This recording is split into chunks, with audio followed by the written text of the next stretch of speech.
Welcome to Sports Podcast Weekly. What's getting ready to sports news? So it's been a wild NFL week, but here's some Browns news and some other news that you might have missed or haven't reached out yet, but here it is.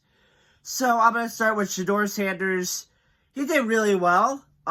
He went 11 for 20, 11 pass, 11, 20, 20 attempts, whatever. He did pretty well. He did decent. He did awesome. He threw a touchdown. He threw an interception.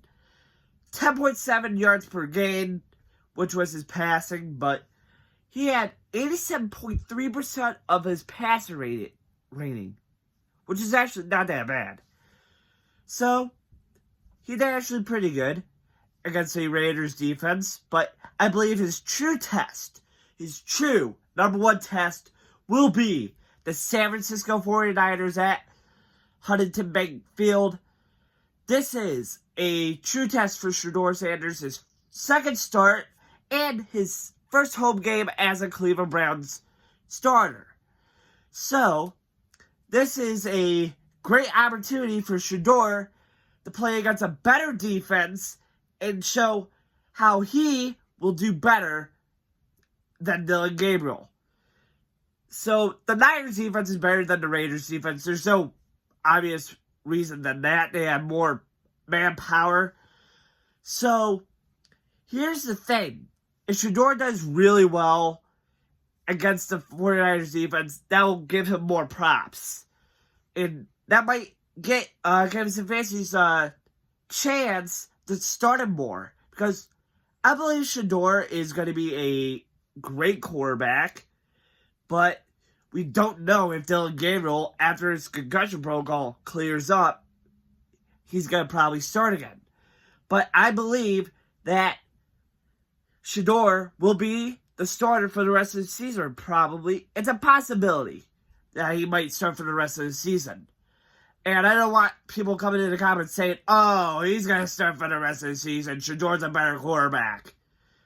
And we don't know that. We don't know if he's going to start for the rest of the season. And there's more weeks ahead. So we don't know yet. So keep the comments to yourself. So, and here's some other great news. Myles Garrett has now 18 sacks. If you're not a Browns fan, or you are, and you have heard of it, Myles Garrett has now 18 sacks in the year, which is almost a franchise record, by the way, for the Cleveland Browns. And that can lead them to win not defensive rookie of the year, that's Carson Wentz, but defensive player of the year.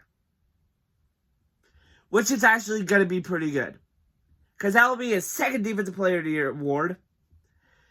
And people say in the comments, oh, he's not going to be a defensive player of the year. He sucks. He has a sucky team. Even though he's good, he has a sucky team. Dude, you don't have to be on a winning team to win defensive player of the year.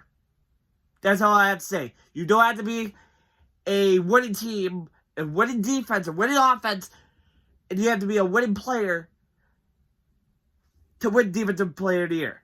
That doesn't make sense. So, beat it. So, basically, he's going to win defensive player of the year. That's my freaking opinion. So, if you don't like it, comment about it. I don't care. So, there is a great year for Myles Garrett. 18. Props to you, big man. I hope you see this video. And my other defense player is Carson Wentz. Carson Wentz.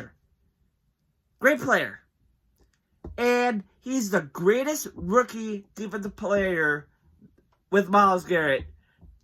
They're the best combo. Because Myles Garrett's up for defensive player of the year. Carson Wentz, on the other hand, is up for defensive rookie of the year because how well he's doing. The guy's stats speak for himself.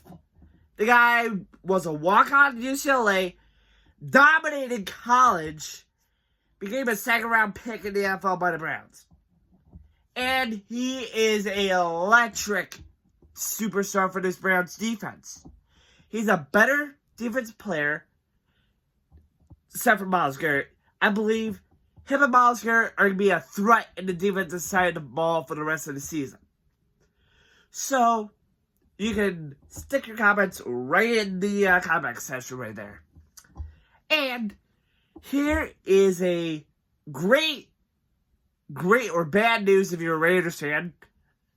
Chip Kelly got fired.